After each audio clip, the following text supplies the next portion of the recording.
Merci Nicole.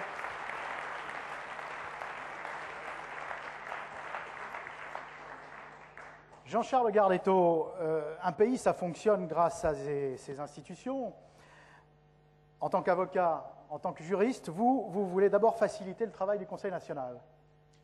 Absolument, Noël. Le Conseil national est dépositaire de la légitimité démocratique du fait du suffrage universel. Il est donc essentiel que le Conseil national joue un rôle fort pour faire entendre la voix des Monégasques, bien évidemment dans le respect de la monarchie constitutionnelle et du rôle du prince souverain. Et pour avoir ce rôle fort, le Conseil national doit avoir les moyens de sa mission. Un nouveau bâtiment, des moyens matériels, des moyens humains et nécessairement une plus grande indépendance budgétaire contrôlée par une questure comme dans tous les autres parlements. Nous aurons également besoin d'une nouvelle loi pour améliorer le fonctionnement du Conseil national et pour garantir les droits des minoritaires. Et puis, vous voulez moderniser à la fois l'administration, la justice et les lois. Oui, c'est une nécessité, Noël, parce qu'il faut nécessairement faire appel aux nouvelles technologies. Il conviendra de dématérialiser les procédures, comme cela a été fait dans les pays voisins. Il conviendra aussi d'adapter les textes de loi. Je citerai par exemple un cas qui concerne la vie économique. La loi sur la société anonyme date de 1895. Vous imaginez bien qu'on ne peut pas continuer à fonctionner dans les mêmes conditions.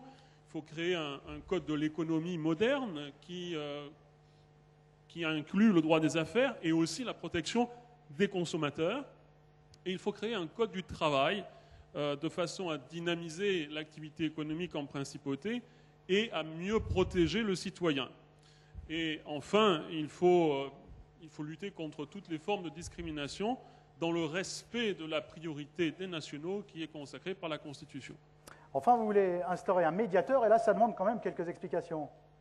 Oui, alors, nous comptons instituer un médiateur qui soit un médiateur entre administré et administration, et qui aille au-delà du médiateur qui existe actuellement, dans la mesure où ce médiateur doit être indépendant du gouvernement pour avoir un réel pouvoir et pour être au service des Monégasques et des habitants de la principauté. Donc un médiateur New Look, un médiateur avec des compétences élargies aussi pour le bénéfice des Monégasques et des résidents. Mais au-delà de l'institution de médiateur, il conviendra aussi de renforcer la présence de Monaco à l'international et dans les organisations internationales parlementaires, tout en consolidant les liens privilégiés qui nous unissent et qui nous rapprochent des parlements des pays voisins, en particulier la France et l'Italie, et des parlements des petits États avec qui nous partageons bien sûr un destin commun et une particularité du fait de la taille des populations.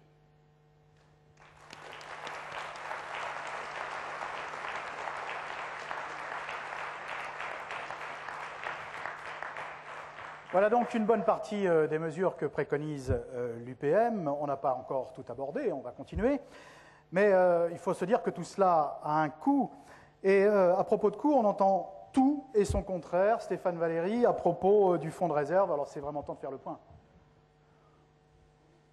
Oui, Noël, absolument. Donc il faut d'abord rappeler un chiffre.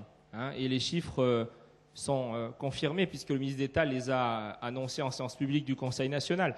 Le fonds de réserve constitutionnel, c'est-à-dire le bas de laine, notre richesse de l'État monégasque, s'est enrichi donc d'1 milliard d'euros depuis le début de la mandature. Jamais dans l'histoire de Monaco, en 5 ans, le fonds de réserve n'avait progressé autant. Donc vous voyez qu'on est très loin des chiffres de la propagande des oiseaux de mauvais augure et des Cassandres. Voilà la réalité donc du fonds de réserve. Alors, ça ne veut pas dire que la gestion de ce fonds soit parfaite. Non. Ce que nous demandons au gouvernement, c'est une étude globale faite par les meilleurs spécialistes internationaux de la gestion de ce fonds, de ses performances, qui sont, c'est vrai, inégales selon les banques et selon les institutions qui le gèrent.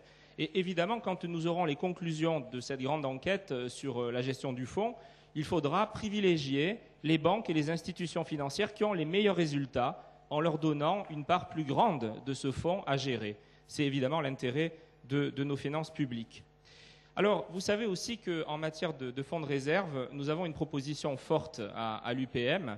c'est au bout de 5 années, donc quand nous aurons 5 années de réserve dans ce fonds, 5 années de dépenses budgétaires annuelles d'avance, eh bien nous proposons, au-delà donc de ces 5 années, de pouvoir utiliser les intérêts de ce fonds. En effet, il serait stupide de s'enrichir toujours davantage sur un matelas d'euros dont on ne se servirait pas. Ça serait inutile pour l'avenir de Monaco. Ça serait inutile aussi pour le bien-être des Monégasques. Donc ce que nous voulons, c'est que au-delà de ces 5 années, donc nous devons maintenir, bien sûr, nous devrons maintenir en euros constants. Ça veut dire que chaque année, il faudra encore augmenter le fonds, de 2 ou 3% par exemple en ce moment selon l'inflation.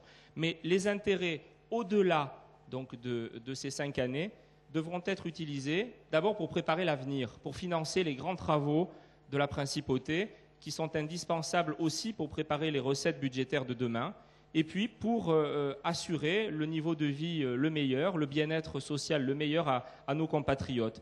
Nous ne voulons en fait ni vivre au-dessus de nos moyens. Vivre au-dessus de nos moyens, ça voudrait dire utiliser ce fonds et ne pas le préserver pour les générations futures, donc hypothéquer l'avenir des générations futures. Ça, nous ne le voulons pas, bien sûr, à l'UPM. Mais il est ridicule aussi d'imaginer de vivre au-dessous de ces moyens. La principauté doit utiliser les moyens qu'elle a, la richesse nationale de ses finances publiques, pour préparer l'avenir, je le répète, et pour assurer le juste niveau, c'est-à-dire un excellent niveau, évidemment, de bien-être social à tous les Monégasques. Voilà, donc on a aussi, vous savez, un objectif important. Ça a commencé dans cette législature, c'est la modernisation de nos finances publiques. Grâce à la majorité UPM, qui avait voté une proposition de loi en ce sens, et je rends hommage, je sais qu'il est dans la salle, au président de la Commission des finances et de l'économie nationale, Jean-Michel Cuqui. Jean-Michel, tu nous manques déjà, et tu sais...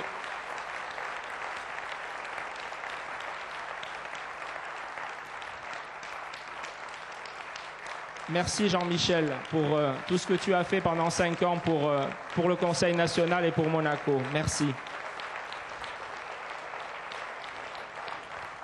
Grâce donc à notre commission des finances et de l'économie, nous avons voté une proposition de loi qui est devenue loi depuis, donc sur le report des crédits d'équipement. Donc ça permet au gouvernement de ne plus surestimer les dépenses d'équipement au budget, c'est-à-dire d'avoir des prévisions budgétaires plus justes, plus fiables, car on annonçait toujours des déficits considérables, et à la clôture, en réalité, ils étaient bien inférieurs à ce qui était annoncé. C'est mauvais, évidemment, pour l'image de la principauté.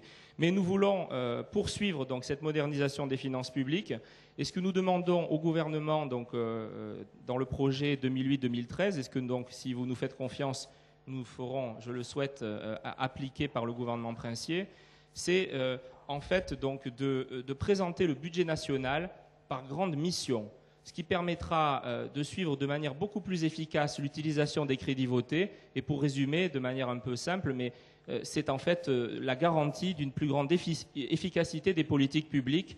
Donc voilà la prochaine étape que nous souhaitons faire à nos finances publiques. Merci Stéphane Valéry.